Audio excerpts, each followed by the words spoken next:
It started as a simple trip into the woods, a chance to disconnect, to breathe, to escape the noise of everything back home. There were 4 of us, me, my girlfriend, Sarah, and our 2 friends, Jake and Emily. We picked a spot deep in the state forest, a place with tall pines, a quiet lake, and a single dirt road that wound for miles before vanishing into the trees. The kind of place where silence feels heavy, where night seems darker than it should be, where, if something went wrong, no one would ever hear you scream. The first night felt perfect. We set up our tents, built a fire, and drank cheap beer while telling stories. The crackle of flames, the scent of smoke, the reflection of stars on the water. It was exactly what we wanted: peace, stillness, isolation. But sometime past midnight, we heard something. A twig snapping, footsteps, slow and deliberate, somewhere just beyond the glow of the fire. Jake laughed it off. Probably a deer, but Sarah leaned closer to me, whispering, "That didn't sound like a deer." The fire popped loudly, making us all flinch, and then silence again. The next morning, we found tracks in the dirt near our tents. Boot prints, not ours, fresh, we argued. Maybe it was a ranger, maybe someone passing through. But deep down, none of us believed that. Still, we stayed. Packed up a little tighter, though, kept our knives closer. By nightfall, the unease had grown. Every sound in the trees felt wrong. Every shadow seemed to stretch too far. We built the fire higher, as if light could protect us, as if fire would keep away whatever was out there. That second night, things escalated. We were sitting close, barely speaking, when we heard it again. The crunch of footsteps, circling this time, slow, measured, like someone was pacing around us in the dark. Emily whispered, trembling, "Who's there?" Her voice cracked. The footsteps stopped. No reply, just stillness.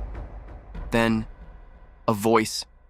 A man's voice. Low, rough, from somewhere in the trees. "You shouldn't be here." We froze. The fire crackled. Our breath felt too loud. Sarah gripped my arm so hard her nails dug into my skin. Jake stood, yelling into the woods, "Who the hell are you?" No answer, just the sound of retreating steps, fading deeper into the forest. We didn't sleep that night. Every rustle, every creak of the trees set our nerves on edge. We kept the fire alive until the first light of dawn. That morning, we debated leaving. But Jake, stubborn as always, insisted we were fine. "That guy's gone.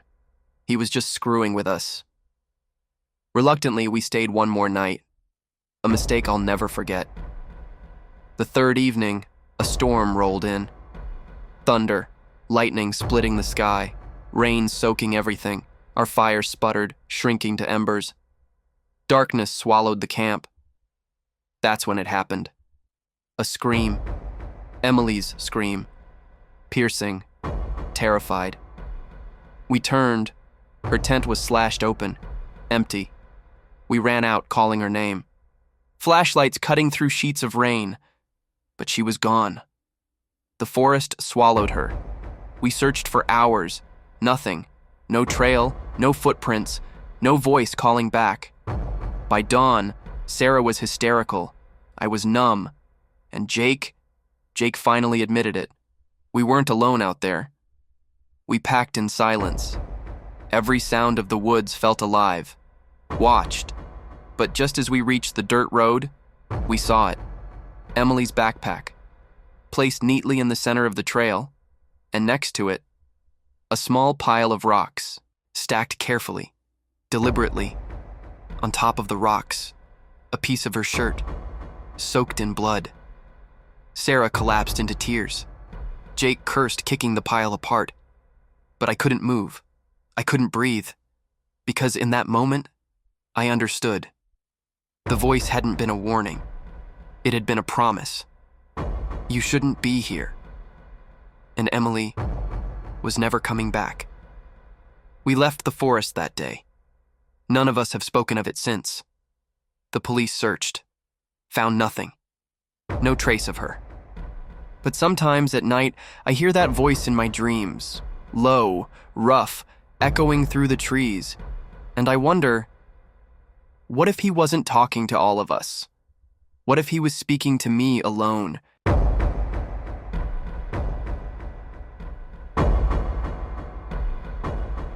It was supposed to be a reunion, old friends. One last trip before life pulled us in different directions. There were 5 of us, me, Ryan, Claire, Mark, and Lisa.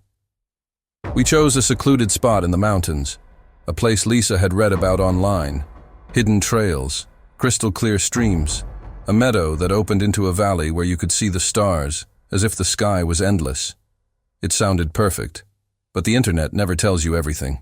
The drive up was long, winding dirt roads, fallen branches across the trail.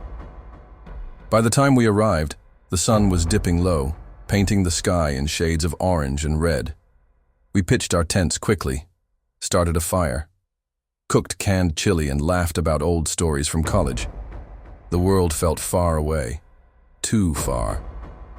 That first night I woke to a sound, faint at first, like whispering. I sat up listening. It wasn't the wind, it wasn't the trees. It was voices, low, muffled, but definitely human.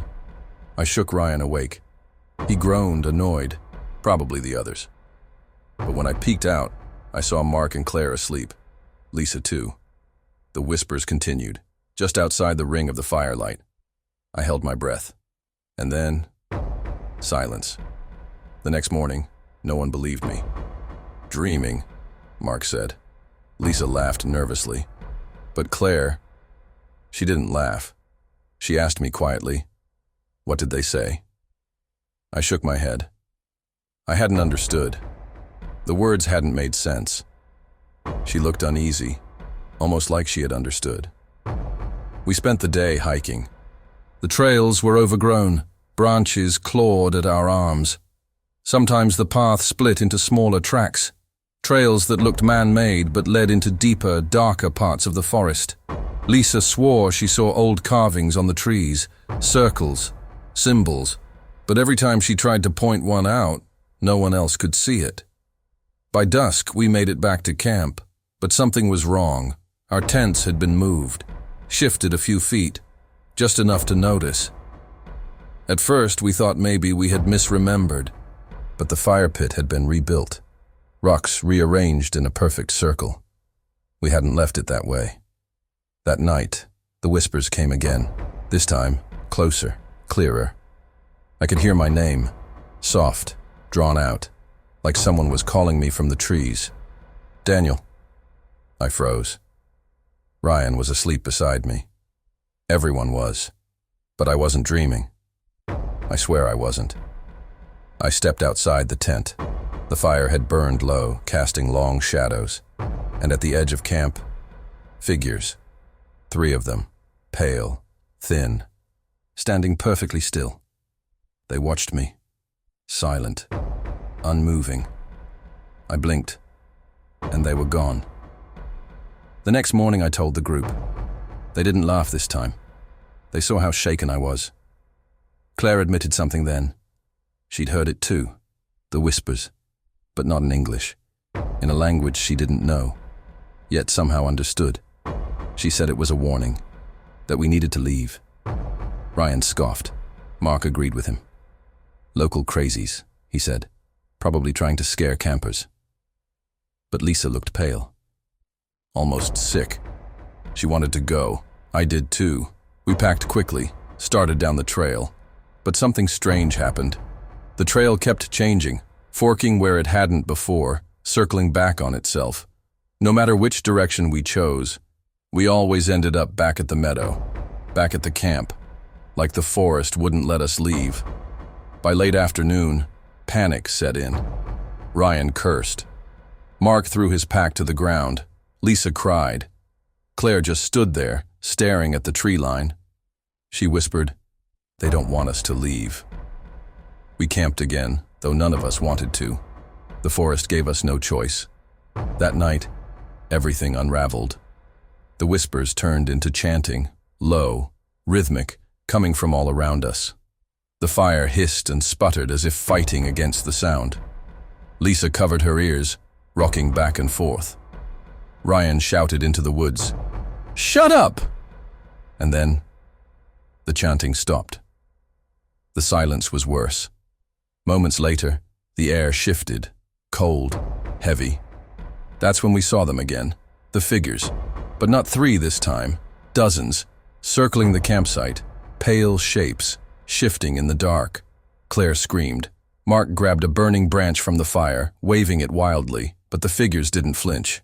One of them stepped forward, closer, close enough that I could see its face. It wasn't a man, not anymore. The skin was gray, stretched tight across bone. The eyes, black pits, swallowing the firelight. It opened its mouth and whispered, not in words, but in a sound that filled my head, a sound that made my nose bleed, that made Lisa collapse. I don't remember what happened next. When I woke, it was morning. The fire was cold. The meadow was empty. But our tents, they were gone. So were Mark and Lisa, just me, Ryan, and Claire. Ryan was frantic. He searched the woods, shouting their names, but they were gone. Not a trace. Claire looked hollow. She muttered, "It took them. We're next." We didn't argue. We just walked. No food. No gear. Just walked. Somehow, after hours of wandering, we stumbled onto the dirt road. Civilization. Escape. That was 3 years ago. Ryan refuses to talk about it. Claire moved away. I don't blame her, but sometimes, late at night, I hear it again. That whisper, that chant, calling my name from somewhere far away. And I know, it's only a matter of time before the forest calls me back.